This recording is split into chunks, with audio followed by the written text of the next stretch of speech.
আসসালামু আলাইকুম ওয়া রাহমাতুল্লাহি ওয়া বারাকাতুহু। ওয়া আলাইকুম আসসালাম ওয়া রাহমাতুল্লাহি ওয়া বারাকাতুহু।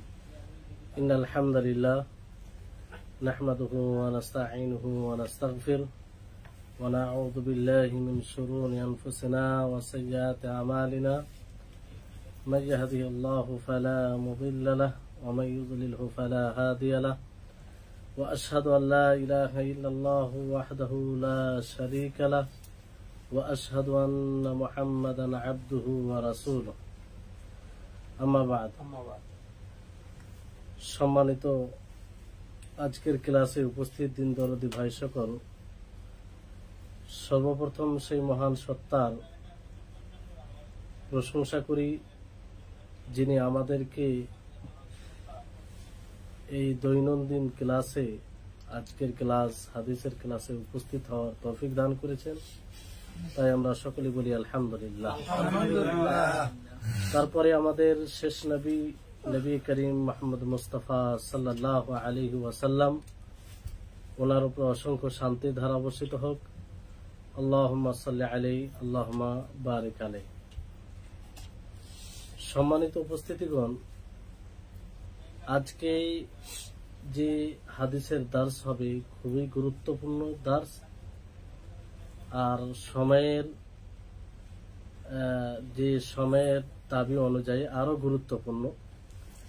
আর যে হাদিসটি আপনাদের সম্মুখে আজকে দার্স পেশ করা হবে, সেই হাদিসটি আপনাদের নির্ধারিত যে বইটি থেকে হাদিস পড়ানো হয় সে বইয়ে নেই, কিন্তু সময়ের দাবি অনুযায়ী এই হাদিসটিকে আজকে আপনাদের সামনে পড়ানো হচ্ছে। হাদিসটি হচ্ছে عن ابن عمر رضي الله تعالى عنهما قال قال رسول الله صلى الله عليه وسلم من تشبه بقوم فهو منهم। এই হাদিসটিকে আবু দাউদ তিনি নিজের সুনানে এই হাদিসটিকে নিয়ে এসেছেন। ইবনে হিব্বান হাদিসটিকে সহিহ বলেছেন, আরো বিভিন্ন মুহাদ্দিসিন কেরাম হাদিসটাকে বিশুদ্ধ বলেছেন। এই হাদিসের অর্থ হচ্ছে, আব্দুল্লাহ ইবনে ওমর রাদিয়াল্লাহু তাআলা আনহুমা থেকে বর্ণিত, তিনি বলেন রাসূলুল্লাহ সাল্লাল্লাহু আলাইহি ওয়াসাল্লাম বলেন, মান তাশাব্বাহা বিকাউমিন ফাহুয়া মিনহুম, যে ব্যক্তি কোন জাতির কোন কওমের সাদৃশ্য গ্রহণ করবে সে তাদেরই অন্তর্ভুক্ত হবে, অন্তর্ভুক্ত হবে। হাদিসটি অতি গুরুত্বপূর্ণ, আপনারা মনোযোগ দিয়ে শুনবেন, কারণ এই হাদিসের কিছু অর্থের দিক দিয়ে আমাদের ঈমানের সাথে সম্পৃক্ত হাদিসটি। এই হাদিস দ্বারা ইসলামী ব্যক্তিত্বের পার্থক্য করা হয়, ইসলামী ব্যক্তিত্বের পার্থক্য করা হয়, যে কোন মানুষ কেমন ইসলামী ব্যক্তিত্বের পার্থক্য এটা করা হয়। সেভাবে যে প্রত্যেকটা ধর্ম, প্রত্যেকটা দিন তার আপন রীতি কালচারে এটা পরিচিত হয়। ইসলামের বিশেষ একটা রীতি রয়েছে, বিশেষ একটা পদ্ধতি রয়েছে, সে পদ্ধতি দ্বারা ইসলাম পরিচালিত। যেমন ইসলাম ধর্ম ছাড়া অন্য ধর্ম রয়েছে, তারা বিশেষ পদ্ধতিতে ইবাদত করে। যেমন আমাদের মূল ইসলামের বাক্য হচ্ছে, ইসলামে তখনই কোনো মানুষ প্রবেশ হতে পারবে যখন সে কালিমা লা ইলাহা ইল্লাল্লাহকে স্বীকার করবে, অর্থাৎ আল্লাহ ছাড়া কোনো সত্য মাবুদ নেই, আল্লাহ ছাড়া সত্য কোনো মাবুদ নেই। কিন্তু অন্য ধর্মে তা নাই। তাহলে ইসলাম পৃথক হয় অন্য ধর্ম থেকে এই লা ইলাহা ইল্লাল্লাহ দ্বারা। তো এই হাদিসটি ইসলামী ব্যক্তিত্ব প্রকাশ করে বিভিন্ন দিক দিয়ে, বুঝতে পারলেন? আর এই হাদিসে প্রথমে বলা হয়েছে যে মান তাশাব্বাহা বিকাউমিন, যে ব্যক্তি কোন জাতির সাদৃশ্য গ্রহণ করবে। এখানে কওম শব্দ আম ভাবে বলা হয়েছে, নাকেরা শব্দ। নাকেরা বলতে সবকিছুকে আম করে, সবকিছুকে কওমের মধ্যে জাতি, যে কোনো জাতিকে শামিল করবে। বুঝতে পারলেন? এই জন্য যারা এই হাদিসের অনেকেই দেখবেন, অনেক বক্তা এইভাবে তর্জমা করে থাকে যে যে ব্যক্তি বেজাতির সাদৃশ্য গ্রহণ করবে, তো বেজাতির সাথে খাস করে দেওয়া এটা ভুল, এটা ভুল। এখানে আম ভাবে নবী করিম মুহাম্মদ সাল্লাল্লাহু আলাইহি সাল্লাম বলেছেন যে মান তাশাব্বাহা বিকাউমিন, যে ব্যক্তি কোন জাতির সাদৃশ্য গ্রহণ করবে। এখানে জাতি বলতে যে কোনো জাতি হতে পারে, মুসলিম জাতি হতে পারে, ইহুদ জাতি হতে পারে, নাসারা হতে পারে, মাজুসি হতে পারে, বৌদ্ধ ধর্ম হতে পারে, জৈন হতে পারে, যে কোনো জাতি হতে পারে, তাই না? আম ভাবে আল্লাহ নবী মুহাম্মদ সাল্লাল্লাহু আলাইহি ওয়াসাল্লাম বলেছেন, বুঝলেন? তো কেউ যদি সালেহিনদের সাদৃশ্য গ্রহণ করে তো সালেহিনদের অন্তর্ভুক্ত হবে। কেউ যদি আম্বিয়াদের সাদৃশ্য গ্রহণ করে, তাদের আখলাক চরিত্র গঠনে তাদেরকে উত্তম আদর্শ হিসেবে মেনে নেয়, তাহলে তাদের অন্তর্ভুক্ত হবে। কেউ যদি ফাসিকিনদের সাদৃশ্য গ্রহণ করে, যেমন ভাবে ফাসিক, গুনাহগার, পাপী বান্দা, আল্লাহর অবাধ্যকারী বান্দা, তারা যে আল্লাহর যেভাবে আল্লাহর অবাধ্যতা করে সেভাবে যদি তাদের মানে সাদৃশ্য গ্রহণ করে তো তারা তাদের অন্তর্ভুক্ত হবে, বুঝলেন? কাফিরদের যদি কেউ সাদৃশ্য গ্রহণ করে তাহলে কাফিরদের অন্তর্ভুক্ত হবে। এক কথায় এখানে কওম বলতে সর্বপ্রকারের কওমকে এখানে শামিল রয়েছে। হ্যাঁ, যে জাতির সাদৃশ্য গ্রহণ করবে সেই জাতিরই অন্তর্ভুক্ত হবে, সে যে কোনো জাতি হতে পারে, বুঝতে পারলেন? তারপরে ফাহুয়া মিনহুম, যে সে তাদেরই অন্তর্ভুক্ত হবে। এখানে অন্তর্ভুক্ত হবে মানে এর মানে এটা যে যদি কেউ কোন জাতির সাদৃশ্য গ্রহণ করে, সেটা হারাম কর্ম হয়, তাহলে সেই হারাম কর্মটা তার অংশতে আসবে। এবং তার যদি ধরন অবলম্বন করে, তার সাদৃশ্য গ্রহণ করে, তাহলে সে তাদের নিকটেই হয়ে যাবে, কিংবা খুব কাছে রয়েছে যে তাদেরই অন্তর্ভুক্ত হয়ে যাবে, এর ব্যাখ্যা আসবে। তো এখানে সাদৃশ্য গ্রহণ করা থেকে কি বুঝায়? আসলে সাদৃশ্য গ্রহণ করা থেকে আসলে কি বুঝায় এটা আমাদের সকলকে বুঝতে হবে। এখানে যে আল্লাহ নবী মুহাম্মদ সাল্লাল্লাহু আলাইহি ওয়াসাল্লাম মান তাশাব্বাহা বিকাউমিন বলেছে, মান তাশাব্বাহা বিকাউমিন, যে ব্যক্তি কোন জাতির সাদৃশ্য গ্রহণ করবে। তো সাদৃশ্য গ্রহণ করা বলতে আসল অর্থটা কি বুঝলেন? তো সাদৃশ্য গ্রহণ করা বলতে অর্থ হচ্ছে এটা যে এমন সেই কর্ম করা, যে কর্ম যাদের সাদৃশ্য গ্রহণ করা হচ্ছে তাদের সাথে সম্পৃক্ত, তাদের সাথে খাস রয়েছে, কারো বিশেষ কোনো কর্ম করা, বুঝতে পারলেন? যেমন বেজাতির হিন্দুদের এমন কর্ম করা যে কর্মটা তাদের সাথেই খাস, যে কর্মটা তাদের, যে আমলটা তাদের সাথে খাস, সেটা করা। সেটা কিভাবে খাস? যে তারা কাফির এই জন্য এই কাজটি করে, অথবা তারা ফাসিক এই জন্য এই কাজটি করে, অথবা তারা বিদআতি এই জন্য এই কাজটি করে, এই হিসাবে তাদের সাথে এটা খাস। তো সেই কাজটি যদি করে, সেই কাজটি করা, এটা সাদৃশ্য গ্রহণ করা হবে, বুঝতে পারলেন কথাটা?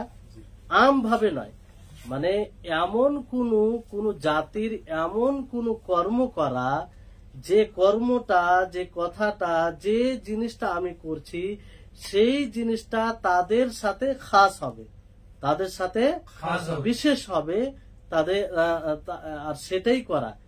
সেটা তাদের সাথে খাস হবে কিভাবে? যে তারা কাফের এই জন্য তারা এটা করে, তারা ফাসিক এই জন্য তারা এটা করে, বুঝতে পারলেন? তারা বিদআতি এই জন্য তারা এটা কাজ করে। তাহলে এই ধরনের কাজ করা, এতে কি হবে? সাদৃশ্য গ্রহণ করা হবে। আর এই সাদৃশ্য গ্রহণের কথাই নবী করিম মুহাম্মদ সাল্লাল্লাহু আলাইহি ওয়াসাল্লাম এই হাদিসের মধ্যে বলেছেন। কি বলেছেন? মান তাশাব্বাহা বিকাউমিন ফাহুয়া মিনহুম, যে ব্যক্তি কোন জাতির সাদৃশ্য গ্রহণ করবে সে তাদেরই অন্তর্ভুক্ত হবে। বুঝতে পারলেন? তাহলে আহলে ইলমগণ এইভাবে অর্থ করেছেন যে এমন কোন কর্ম করা, এমন কোন কর্ম করা যে কর্ম কাফির গুণ করে, কি করে? কাফির গুণ করে, বেধর্মীরা করে। বুঝলেন? কেন করে? তাদের কাফির হওয়ার জন্য তারা এমন কাজ করে যে তারা কাফির তারা তাই সেই কাজটা করে। বুঝলেন? আর সেই কাজটাকে করা মানে যে কাজটা তাদের সাথে খাস, পূর্বে যেটা ব্যাখ্যা দেওয়া হলো সেটাই। বুঝলেন? তো এরকম অনেক কাজ রয়েছে যারা তারাই করে সেটা। যেমন ধরেন যে মহিলাদের আপনার মাথায় মধ্য মাথায় কি দেয়? সিঁদুর দেয়। বিবাহিতা মহিলা তারা সিঁদুর দেয়, তাই না? এটা তারাই দেয়, তাদের এটা বৈশিষ্ট্য। তো এই ধরনের কোন জিনিস যদি কেউ মুসলিম করে তাহলে এটা তাদের সাথে সাদৃশ্য গ্রহণ করা হবে। বুঝতে পারলেন? এখানে আর একটা বিষয় বিদ্বানগণ বলেছেন যে এই কথাটি শেখ সুলাইমান আর-রুহাইলি হাফিজাহুল্লাহ তিনিও বলেছেন যে আহলে ইলমগণ এর একটা জাবতার নীতি বলেছেন যে এমন কোন কাজ করা, এমন কোন বিষয়, এমন কোন কাজ করা যদি যে কাজটি আপনি করবেন, যদি কোনো ব্যক্তি আপনাকে দেখে সেই কাজটি করতে, সেই বিষয়টি করতে দেখে যে আপনাকে চিনে না আগে থেকে, যে আপনাকে আগে থেকে জানে না, সে ব্যক্তি দেখে মনে করবে আপনি আপনার কাজটি করার কারণে যে আপনি কাফের। বুঝতে পারলেন কথাটা? যে আপনাকে মনে করবে যে আপনি কাফের। মানে এমন কোন কাজ করছে, আপনি মুসলিম, আপনাকে এমন এক ব্যক্তি দেখছে যে আপনাকে আগে থেকে চিনে না, আগে থেকে আপনাকে জানে না, আপনি এমন কাজ করছেন যে আপনার কাজটি করা দেখে সে মনে করছে আপনাকে যে আপনি কাফের। কারণ সেই কাজটি কাফেরেরাই করে, বেধর্মীরাই করে। বুঝতে পারলেন? তাহলে সহজ একটা পদ্ধতি, মানে সাদৃশ্য গ্রহণ কোন এতে হবে, কুফরি কাজে হবে। বুঝতে পারলেন? আর যদি এরকমটা না হয় তাহলে সেটা সাদৃশ্য গ্রহণের মধ্যে আসবে না। বুঝতে পারলেন? যেমন ধরেন যে হাতে আপনার ধাগা বাঁধা, লাল যে রাখি যে বাঁধে না, সেরকম ভাবে কেউ যদি বাঁধে, একজন যে আপনি যদি বাঁধেন আর আপনাকে এমন লোক দেখে যে লোক আপনাকে আগে থেকে চিনে না, বুঝতে পারলেন? তো আপনার এই হাতে বাঁধা দেখে কি মনে করবে যে এই ব্যক্তিটি অমুসলিম, হিন্দু রয়েছে। বুঝতে পারলেন? তাহলে এই আমলটি কি হবে? এই আমলটি করলে তাদের সাদৃশ্য গ্রহণ হবে। বুঝতে পারলেন? এটা একটা খুব সুন্দর নীতি। বুঝতে পারছেন কথা? হ্যাঁ, খুব সুন্দর। মানে এটা বুঝে থাকলে অনেক জিনিস আপনার বুঝতে সুবিধা হবে। বুঝতে পারলেন? তাহলে এটা এবার এখানে একটা প্রশ্ন জাগছে যে ধরেন কোন বিষয়, কোন জিনিস আসলে কাফেরদের সাথে সেটা খাস সম্পৃক্ত, কাফেরেরাই করে, বেধর্মীরাই করে। একটা বিষয়, একটা আমল, যে আমলটা কারা করে? অমুসলিমরাই করে। বুঝতে পারলেন? কিন্তু সেই আমলটি প্রসার এমন হয় যে মুসলিমের মাঝে ছড়িয়ে যায়, মুসলিমের মাঝে ছড়িয়ে যায়, আম হয়ে যায়, ব্যাপকতা লাভ করে। বুঝতে পারলেন? তো এটাও কি সেই সাদৃশ্য গ্রহণের মধ্যে আসবে? অনেক কাজ আছে যে কাজটি হয়তো আগে বেধর্মীরা করতো, তারাই করত, কিন্তু সেটা এমন ভাবে ছড়িয়ে গেছে মুসলিমদের মাঝে যে মুসলিমরাও সেটা করছে। বুঝতে পারলেন? হ্যাঁ, এরকম করে, কিছু কিছু আমল আছে যে করে। তো এটা তো কি সাদৃশ্য গ্রহণ করা হবে? তো এখানে বিষয়টা হচ্ছে, এই জন্য ওলামায়ে কেরাম বলেছেন যে যদি যে কাজটি আসলে কাফের করত, আসলে বেধর্মীরা করত, সেটা মুসলিমদের মাঝে ছড়িয়ে গিয়েছে, ব্যাপকতা লাভ করেছে, তো সেই কাজটি যদি, সেই কাজটির ভিত্তি আসল তাদের দ্বীনের উপরে হয়, তাদের ধার্মিক বিষয়ে হয়, অথবা তাদের আকীদাগত বিষয় হয়, আকীদাগত বিষয় হয়, তাহলে তারপরে সেটা মুসলিমদের মাঝে কি হয়, ছড়িয়ে যায়, মুসলিমদের মাঝে ছড়িয়ে যায়, তাহলে তার হুকুম পরিবর্তন হবে না, অর্থাৎ এটা সাদৃশ্য গ্রহণের মধ্যে আসবে, আর এটা কি হবে, হারাম হবে। এটা কি হবে, হারাম হবে। এটা কি হবে, হারাম হবে। যেমন আপনার দিবলাতুজ জাওয়াজ বলা হয়, যে আংটি পরানো, তাকে যাকে বিবাহ পয়গাম দিবে তাকে আংটি পরানো, তাকে আঙ্গুঠি পরানো, বুঝেন তো আঙ্গুঠি পরানো? হ্যাঁ, তো এটা আসলে নাসারাদের থেকে এসেছে, তাদের একটা বিশেষ আকীদা রয়েছে, হ্যাঁ, যে আঙ্গুঠি পরাতে গেলে তাদের বিবাহ টিকে থাকবে কিংবা এরকম, যাই হোক তাদের বিশেষ আকীদা রয়েছে, বিশেষ আকীদা ধারণা রয়েছে। সেই ধারণার ভিত্তিতে তারা যাকে বিবাহের পয়গাম দেবে মাকতুবা, হ্যাঁ, সেই স্ত্রী, যে স্ত্রী হবে তাকে আংটি পরায়, আঙ্গুঠি পরায়, বুঝতে পারলেন? তো এখন এই বিষয়টা মুসলিমদের মাঝে ছড়িয়ে গেছে। আসলে কিন্তু তারাই করত, তাদের থেকেই আমলটি এসেছে। মুসলিমরা প্রাথমিক ভাবে এই আমলটি করতো না, এই আমলটি করতো না, বুঝতে পারলেন? তাহলে এই আমলের বিধান কি? এই আমলের বিধান কি? হারাম হবে। কেন? যে এই কামের আসল ভিত্তি হচ্ছে আকীদা, যে তারা বিশেষ আকীদায় এটা আরম্ভ করেছিল, তারা বিশেষ আকীদায় এটা আরম্ভ করেছিল, বুঝতে পারলেন? তো এইভাবে অনেক আছে, অনেকেই বলেন যে তারা আঙ্গুঠি পড়ানোর সময় বলে যে বিসমির রব ওয়াল ইবন ওয়ার রূহিল কুদুস, মানে সেখানে ঈসা ইবনে মারইয়ামকেও উদ্দেশ্য নেই, এইভাবে মানে শিরকি আকীদা একটা, এইভাবে তারা আরো বিশেষ তার পিছনে একটা বিশেষ ধারণা রেখে এই কাজটি করে।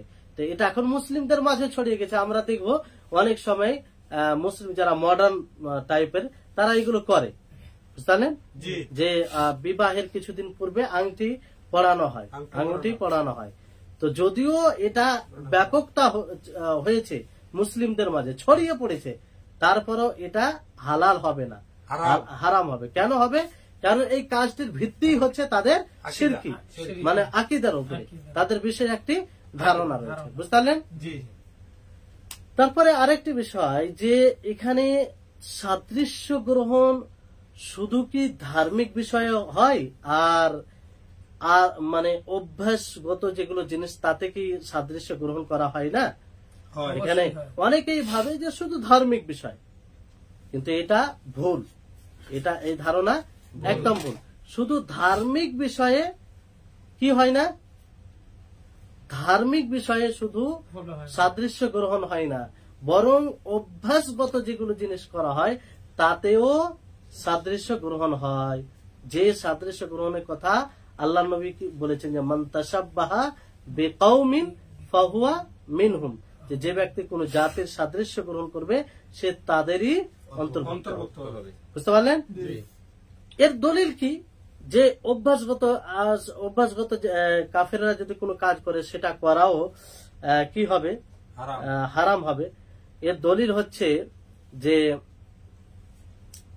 রাসূল সাল্লাল্লাহু আলাইহি সাল্লাম, আব্দুর রহমান ইবনে আওফ সম্ভবত সাহাবীটি, যাই হোক কোন সাহাবী রয়েছেন, তো সেই সাহাবী বলছেন যে রাসূল সাল্লাল্লাহু আলাইহি সাল্লাম আমাকে দেখেন যে রাসূলুল্লাহ সাল্লাল্লাহু আলাইহি সাল্লাম আলাইয়া সাওবাইনি মুআসফারাইনি, হ্যাঁ, যে আমাকে বিশেষ একটি রঙের কাপড় পরিধান করা দেখে বললেন যে কি পড়েছো এটা?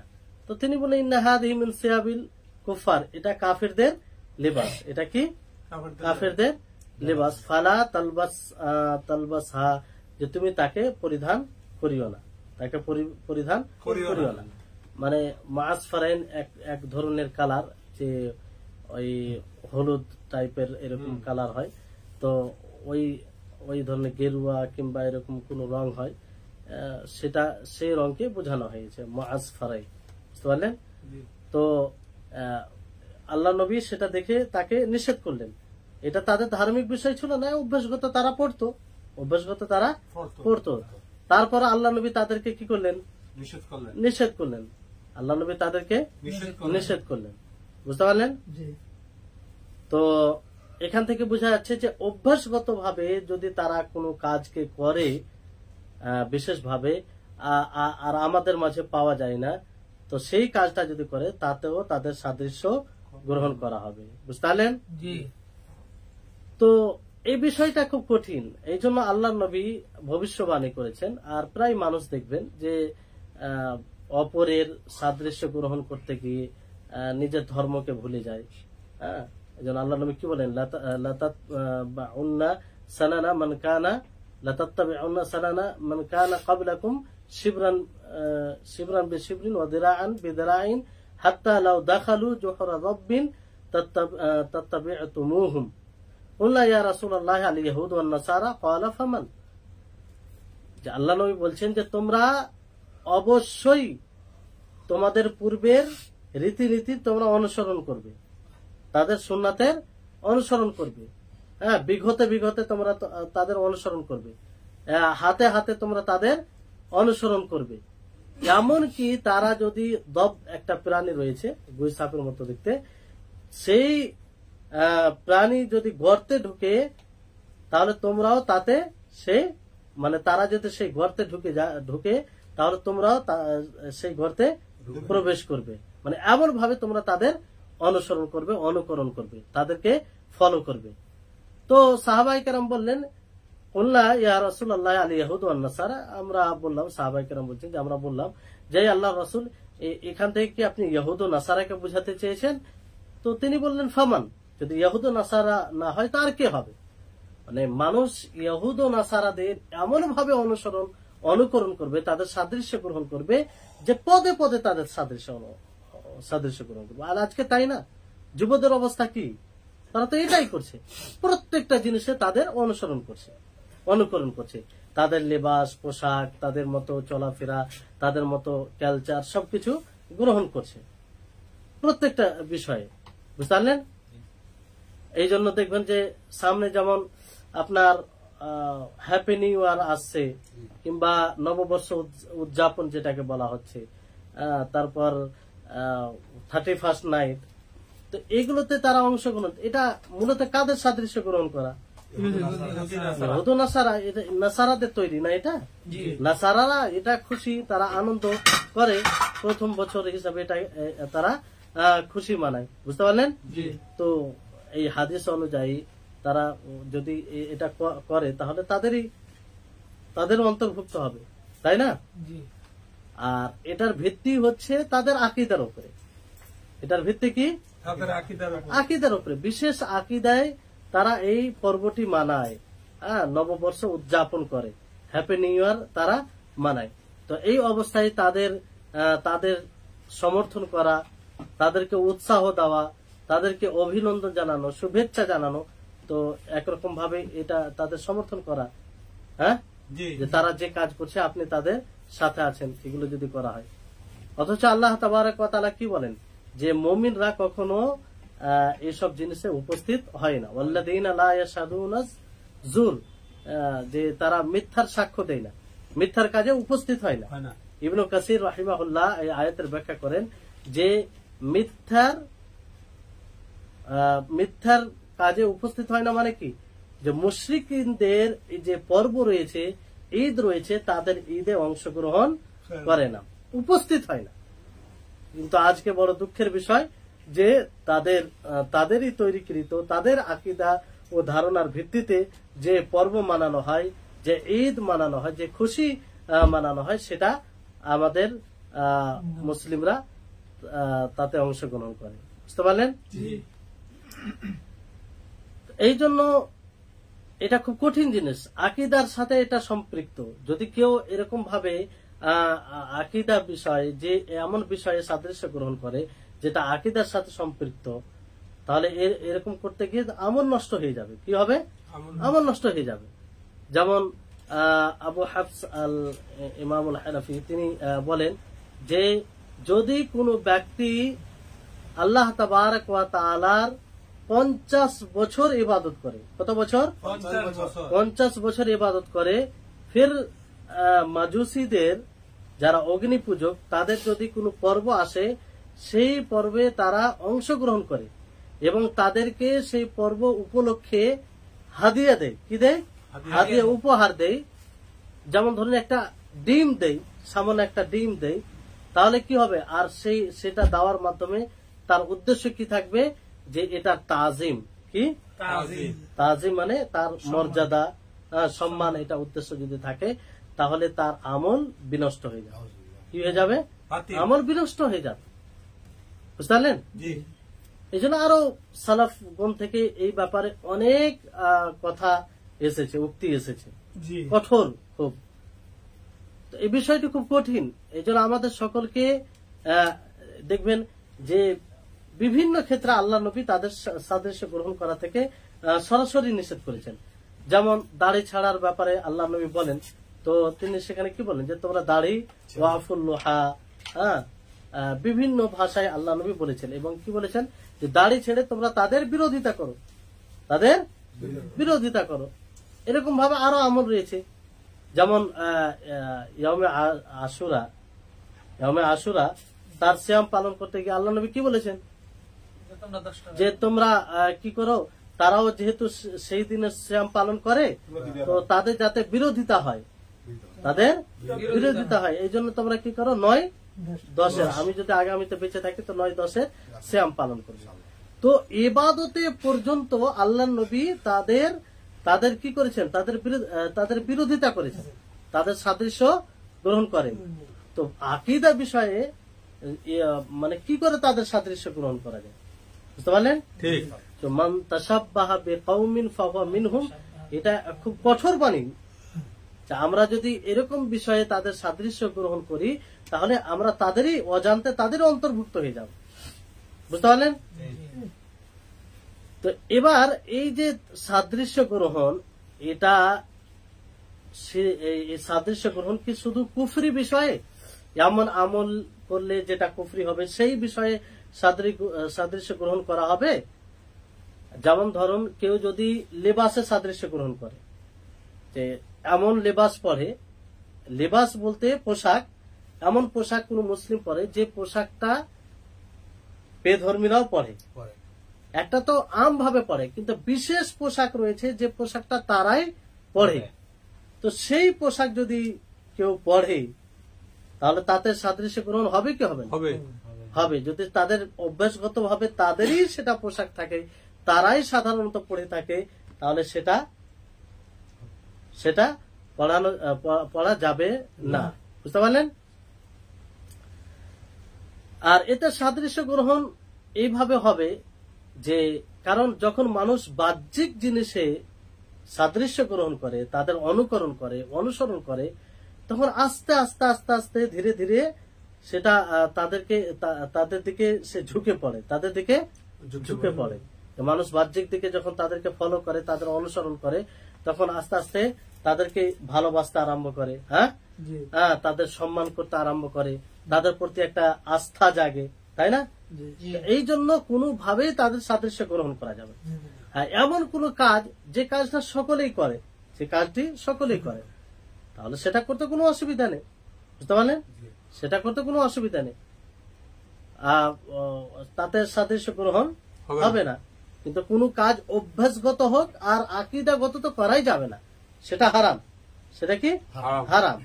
আর হাদিসের বাহ্যিক অর্থ অনুযায়ী কঠিন বিষয় যে মান তাশাব্বাহা বিকাউমিন ফাহুয়া মিনহুম, যদি এই আকীদাগত বিষয়ে তাদের সাদৃশ্য গ্রহণ করে তো তাদেরই অন্তর্ভুক্ত হয়ে যাবে। কিন্তু আকীদাগত ছাড়া কোনো অভ্যাসগত বিষয়ে যদি তাদের সাদৃশ্য গ্রহণ করে তাহলে নিকটেই রয়েছে যে সে তাদেরই অন্তর্ভুক্ত হয়ে যাবে। কারণ এটা আস্তে আস্তে আস্তে আস্তে তাদের প্রতি একটা ভালোবাসা জায়গায়, তাদের প্রতি একটা ভালোবাসা জায়গায়। বুঝতে পারলেন? তো এই জন্য খুব সতর্ক থাকতে হবে। বুঝতে পারলেন? এই হাদিস থেকে কিছু উপকারিতা বের হয়ে আসে, সংক্ষিপ্ত ভাবে আপনাদের সামনে বলবো। যে 1 নম্বর হচ্ছে যে এই হাদিসে নবী করিম মুহাম্মদ সাল্লাল্লাহু আলাইহি ওয়াসাল্লাম উদ্বুদ্ধ করেছেন সালেহিনদের সাদৃশ্য গ্রহণ করার প্রতি, যে আমরা যাতে সালেহিনদের মতো হয়। আল্লাহ নবী কি বলছেন? মান তাশাব্বাহা বিকাউমিন ফাহুয়া মিনহুম, বুঝতে পারলেন? যে যে ব্যক্তি মান তাশাব্বাহা বিকওমিন, যে ব্যক্তি কোন জাতির সাদৃশ্য গ্রহণ করবে সে তাদেরই অন্তর্ভুক্ত হবে। তার মানে আমরা যদি সালেহিনদের সাদৃশ্য গ্রহণ করি, সালেহিনদের মতো চলাফেরা করি, সালেহিনদের মতো পোশাক পরি, সালেহিনদের মতো ইবাদত করি, সৎ মানুষদের মতো, তাহলে আমরা তাদেরই অন্তর্ভুক্ত হব, তাই না? তো উক্ত হাদিসে সালেহিনদের সাদৃশ্য গ্রহণ করার প্রতি উদ্বুদ্ধ করা হয়েছে। বুঝতে পারলেন? দ্বিতীয় হচ্ছে যে এই হাদিসে মানহাজে সালাফে সালেহ, সালাফে সালেহিনদের যে মানহাজ, সালাফে সালেহিনদের যে পদ্ধতি মানহাজ, তার ইত্তেবা অনুসরণের প্রতি উদ্বুদ্ধ করা হয়েছে। মান তাশাব্বাহা বিকওমিন ফাহুয়া মিনহুম, যে ব্যক্তি যে জাতির সাদৃশ্য গ্রহণ করবে সে তাদেরই অন্তর্ভুক্ত হবে। তাহলে আমরা যদি মানহাজে সালাফে সালেহিনদের মানহাজের অনুকরণ করি, সালাফে সালেহিন যখন বলা হবে কাদের অর্থ নেওয়া হয়? সাহাবী, সর্বপ্রথম সাহাবী শীর্ষে আসবে, হ্যাঁ, তারপর তাবিঈন, তবে তাবিঈন। তো তাদের যদি আমরা সাদৃশ্য গ্রহণ করি, তাদের মতো যদি আমরা আমল করি, তাদের মতো যদি পোশাক পরি, তাদের মতো যদি আমরা ইসলামকে বুঝি, ইসলামকে বাস্তবায়ন করি, তা আমরা তাদেরই অন্তর্ভুক্ত হব, জান্নাতে তাদেরই পাশে থাকবো আমরা, তাই না? তো এইভাবে এটা অনুসরণ করার প্রতি যে আমরা সালাফে সালেহিনদের মানহাজকে যাতে ফলো করি। তৃতীয় যেটা বিষয় হচ্ছে যে যখনই এই সাদৃশ্যটা পাওয়া যাবে কোন বিষয়ে কারো সাথে, তাহলে হুকম প্রযোজ্য হবে তার জন্য। বুঝতে পারলেন? এটা দেখা যাবে না যে সে জেনে এটা করেছে না অজান্তে করেছে। বুঝতে পারলেন? এটা দেখা যাবে না যে সে জেনে করেছেন না অজান্তে করেছেন। তো যখনই এটা হবে, যেমন সেই সাহাবীর কথাটি বলা হয়েছে আপনাদেরকে, যে কি বলছেন, যে রাসূল সাল্লাল্লাহু আলাইহি ওয়াসাল্লাম আমাকে দেখেছেন দুই কাপড়ে মুআসফারাইন, হ্যাঁ, মানে সেই রঙের যে হলুদ রঙের, হ্যাঁ, ওই ধরনের রঙের কাপড়ে আমাকে দেখেছে। তো আল্লাহর নবী কি বললেন যে এটা তো কাফেরদের পোশাক। তো তিনি কি জেনে পড়েছিলেন এটা? তিনি তো জানতেন না যে এটা কাফেরদের পোশাক। তা সত্ত্বেও আল্লাহ নবী তাকে নিষেধ করলেন। তার মানে যদি কোনো ব্যক্তি অজান্তেও এমন কোনো কাজ করে যে কাজে অন্যদের সাদৃশ্যতা আসে, তাহলে সেটা প্রমাণিত হবে আর হুকম প্রযোজ্য হবে, সেটা ঠিক হবে না। বুঝতে পারলেন? মানে হারাম হবে, জানতে করুক অজান্তে করুক, যখনই জানতে পারবে তাকে সেটা ত্যাগ করতে হবে। বুঝতে পারলেন? চতুর্থ যে এই হাদিসে যে একটি কথা খুব জোর দিয়ে বলা হয়েছে যে আমরা যাতে বিদআতীদের অনুকরণ না করি, তাদের সাদৃশ্য গ্রহণ না করি। কারণ হাদিসে কি বলা হয়েছে, মান তাশাব্বাহা বিকওমিন ফাহুয়া মিনহুম, যে ব্যক্তি কোন জাতির সাদৃশ্য গ্রহণ করবে সে তাদেরই অন্তর্ভুক্ত হবে। তা আমরা যদি আহলে বিদআতীদের, কবর পূজারীদের মানে সাদৃশ্য গ্রহণ করি, হ্যাঁ, যারা বিদআত ও খুরাফাত করে তাদের সাদৃশ্য গ্রহণ করি, তাহলে আমরা তাদেরই অন্তর্ভুক্ত হব। বুঝতে পারলেন? তাহলে এই হাদিসটি খুব গুরুত্বপূর্ণ। এবার আসুন যে দ্বীনি বিষয়ে, দুনিয়াবী বিষয়ে আমরা তাদের সাদৃশ্য গ্রহণ করতে পারি দুনিয়াবী বিষয়ে, কিন্তু এর জন্য শর্ত রয়েছে। ওলামায়ে কেরাম এই শর্তটা বলেছে, যদিও এর পূর্বে কিছুটা বলা হয়েছে আপনাদেরকে, তারপরে এখানে আবার একটু মানে পয়েন্ট করে বলে দিচ্ছি যাতে আপনাদের বুঝতে সুবিধা হয়। বুঝতে পারলেন? যে 1 নম্বর শর্ত হচ্ছে যে বিষয়ে আপনি সাদৃশ্যতা গ্রহণ করবেন, যে বিষয়টি আপনি করবেন, সে বিষয়টি যেন তাদের ধার্মিক বিষয় না হয়। কি না হয়? ধার্মিক বিষয় না হয়, যে বিষয় দ্বারা তাদের পৃথক করা হবে, যে এটা তারাই করে, এটা মাজুসরাই করে, এটা বৌদ্ধরাই করে, হ্যাঁ, এটা জৈনরাই করে। এরকম ভাবে যদি কোনো আমল দ্বারা কোনো জাতিকে পার্থক্য করা হয়, তাদের প্রতীক হয়, তাহলে এই আমল করা যাবে না, বুঝতে পারলেন? দ্বিতীয় যেটা নীতি হচ্ছে যে বিষয়ে আপনি যে আমলটি করবেন সেই আমলটি যেন তাদের শরীয়তের বিধান না হয়, তাদের শরীয়তের শরীয়তের বিধান না হয়, আর কোন গ্রহণযোগ্য সূত্র দ্বারা যেন প্রমাণিত না হয় যে এটা তাদের শরীয়তি বিধান, এটা তাদের শরীয়তি কিংবা তাদের ধার্মিক এটা বিষয়। বুঝতে পারলেন? তৃতীয় হচ্ছে যে এই বিষয়টি যে যাতে আমাদের শরীয়তে মানে ইসলাম ধর্মে যে বিষয়টি আমরা করব, যে বিষয়ে সাদৃশ্যতা আসছে, সে বিষয়টি ব্যাপারে যেন ইসলাম ধর্মে বিশেষ কোনো আলোচনা না থাকে, তার ব্যাপারে নিষেধাজ্ঞা না থাকে। যদি নিষেধাজ্ঞা থাকে তাহলে সেটা করা যাবে না। চতুর্থ হচ্ছে যে আপনি যে বিষয়টি করবেন কিংবা যে বিষয়ে সমর্থন করবেন তাদের, বুঝলেন, সেটা যেন শরীয়তের কোনো বিধানের, সেটা দ্বারা শরীয়তের কোনো বিধানের বিরুদ্ধাচারণ না হয়, বিরোধিতা না হয়। যদি বিরোধিতা হয় তাহলে সেটা জায়েজ নয়, সেটা জায়েজ নয়। বুঝতে পারলেন?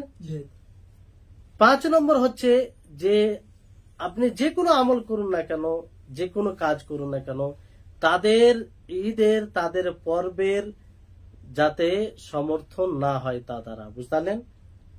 তাদের পর্বের সমর্থন না হয়, তা অভিনন্দন জানানো, শুভেচ্ছা জানানো, হ্যাঁ, তো সেই দিন কিংবা ধরেন যে যেই দিন তারা ঈদ মানায় তাদের ধার্মিক বিষয়ে কিংবা তাদের বিশেষ আকীদার উপলক্ষে, আকীদাকে ভিত্তি করে, সেই দিন আপনারা সেই দিন কি করলেন, নিজের কাজকে ছুটি দিয়ে দিলেন, হ্যাঁ, সেই দিন স্কুল বন্ধ করে দিলেন, মাদ্রাসা কিংবা নিজের প্রতিষ্ঠান বন্ধ করে দিলেন, নিজের কর্ম বন্ধ করে দিলেন।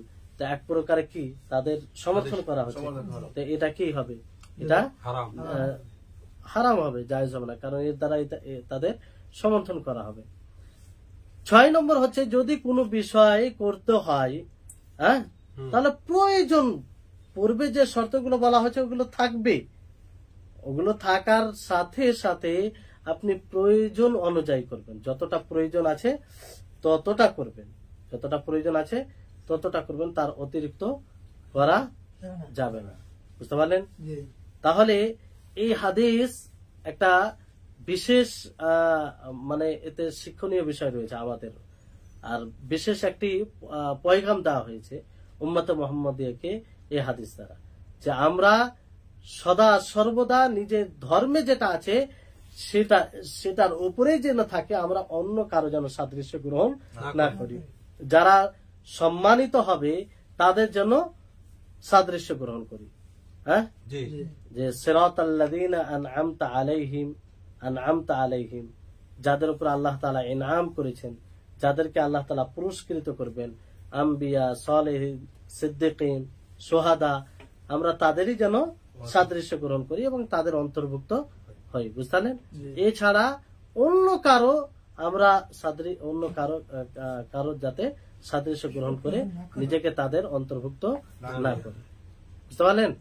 তাহলে এই যে সামনে আগামীকাল রবিবার বা রাত পার হয়ে 12টার পরেই যে অশ্লীলতা, নগ্ন, তারপর মেয়েদের বেহায়াপনা, ধর্মকে মানে ধর্মের বিরোধিতা যেখানে করা হয় সেই জায়গায় শরীক হওয়া, তাদের সমর্থন করা, এই হাদিসের আলোকে কি বলবো আমরা তাদেরকে, হারাম, এটা কোনো মতেই করা যাবে না। শেখুল ইসলাম ইবনে তাইমিয়া রাহিমাহুল্লাহ তিনি বলেন যে এই হাদিস থেকে সর্বনিম্ন এটা বলা যায় যে হারাম, যদিও আমরা বলি যে তাদের অন্তর্ভুক্ত হবে না, কিন্তু যদি আকীদাগত এরকম হয় তাদের অন্তর্ভুক্ত হয়ে যাবে হাদিস অনুযায়ী, কিন্তু যদি এটা না হয় কমসে কম তো সেই বিষয়টি হারাম হবে, কমসে কম হারাম হবে। তো বিষয়টি হচ্ছে খুব ভয়ঙ্কর। এই জন্য তাদের ধার্মিক যতগুলো বিষয় রয়েছে সে বিষয়ে আমরা কখনো অংশগ্রহণ করব না। আর এমন যদি অভ্যাসগত তারাই করে অন্যরা কেউ না করে, তাহলে তাতেও আমরা সাদৃশ্যতা গ্রহণ করব না, সেই কাজটি আমরা করব না। তাহলে এই হচ্ছে আজকের ক্লাসের যে আজকের দার্স হলো যে মান তাশাব্বাহা বিকাওমিন ফাহুয়া মিনহুম, যে হাদিসটা আমাদের সকলকে ভালোভাবে বুঝার প্রয়োজন রয়েছে, যাতে আমরা অজান্তে কোনো জাতির সাদৃশ্য গ্রহণ করে আমরা তাদের অন্তর্ভুক্ত না হয়, হারাম কাজ না করি এবং নিজের আমলকে আমরা বরবাদ নষ্ট না করি। বুঝতে পারলেন? এই হাদিস দ্বারা নিজের ব্যক্তিত্ব, নিজের যে ইসলামিক ব্যক্তিত্ব রয়েছে তার সেই ব্যক্তিত্বর পরিচয় দেওয়া হয়। প্রত্যেক ধর্মের তার পৃথক পরিচয় রয়েছে। অনুরূপ ভাবে আমাদের একটা পৃথক পরিচয়, যা আমরা সদা সর্বদা যে ধর্মের, আমাদের ধর্মের কালচার রয়েছে, যে স্বভাব রয়েছে, সেটাকেই আমরা সারা জীবন কি করবো? অবলম্বন করব। আর এটা নিয়েই আমরা গর্বিত হব। এজন্য আয়াতে, বিভিন্ন আয়াতে এই কথাটা বলা হয়েছে যে ওয়াকালা ইন্নানি মিনাল মুসলিমিন, যে বলবে যে আমি মুসলিমদের মধ্যে। এটা কি গর্বের সাথে। আমি যদি অন্যদের সাদৃশ্য গ্রহণ করি, অন্যদের পদ্ধতি অবলম্বন করি, অন্যদের দিকে তাকাই, এটা কি গর্বের পরিচয় হবে?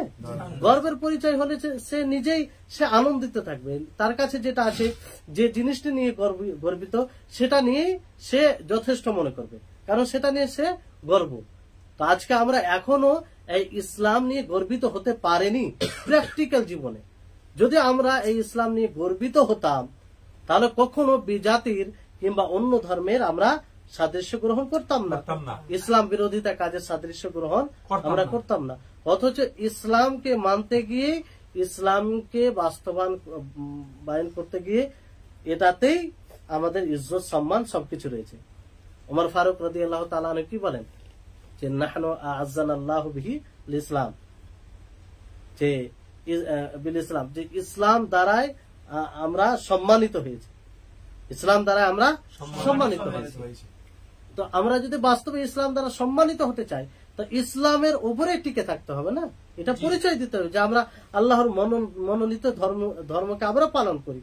এই জন্য আমাদের কোন ধর্মের দিকে দেখার প্রয়োজন নেই, সেটা অবলম্বন করার প্রয়োজন নেই। বুঝতে পারলেন? তো এই হচ্ছে আজকের দার্স, মান তাশাব্বাহা বিকওমিন ফাহুয়া মিনহুম। আশা করি আপনারা অনেকটাই বুঝেছেন। আল্লাহ তাআলা আমাদের সকলকে যেন এই হাদিসকে নিজের জীবনে বাস্তবায়ন করার তৌফিক দান করেন। আর আমরা যেন সদা সর্বদা ভালো লোকদের, সালেহিনদের, সালাফে সালেহিনদের সাদৃশ্য গ্রহণ করে তাদেরই অন্তর্ভুক্ত হতে পারি। আর বিদাতীদের কিংবা যারা কাফের অমুসলিম রয়েছে, যারা বেধর্মী রয়েছে, তাদের সাদৃশ্য গ্রহণ করা থেকে আমরা বিরত থাকি। আমিন। আর তাদের অনুসরণ যেন আমরা না করি। আমিন। ওয়া আখিরু দাওয়ানা আলহামদুলিল্লাহি রাব্বিল আলামিন। আসসালামু আলাইকুম ওয়া রাহমাতুল্লাহি ওয়া বারাকাতুহু। ওয়া আলাইকুম সালাম ওয়া রাহমাতুল্লাহ।